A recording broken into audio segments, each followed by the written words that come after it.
Can we get your comments and concerns that the government has incurred debts of 58 billion over a period of 6 months? What debts are you talking about? Federal debt. Where are you from? Free Malaysia Today. FMT, is it? You're talking about what debts? Yeah, are you referring to some of the articles that is contributed to FMT? Sorry.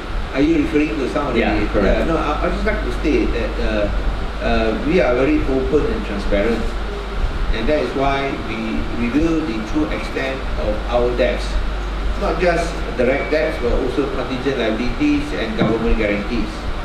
And despite the openness where we show the actual position, the international credit ratings agencies continue to have confidence in Malaysia, and they have not downgraded Malaysia's international credit ratings, despite us telling the whole truth, revealing the full extent of our commitments in terms of this fiscal as well as the debt obligations.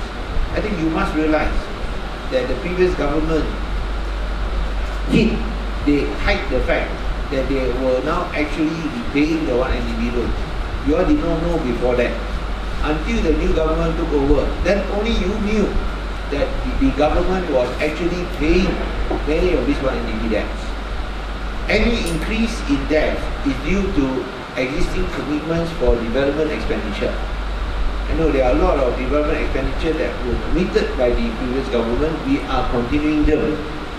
And as I said, until the 3-year roadmap is completed, we have to fulfill these commitments, and at the same time we hope to carry out development infrastructure projects which will be beneficial to the country in the long run.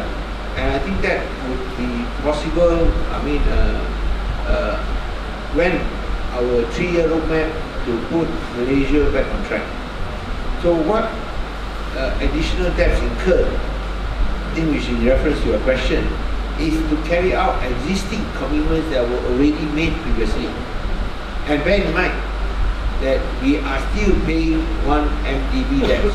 But despite that, in terms of percentage terms, our total commitments, which does not only include direct debts but also government guarantees and contingent liabilities, have successfully been reduced from 80% to around 75% of GDP.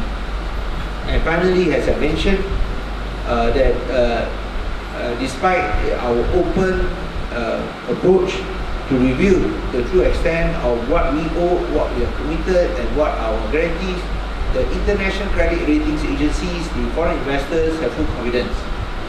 They have not changed our international credit ratings.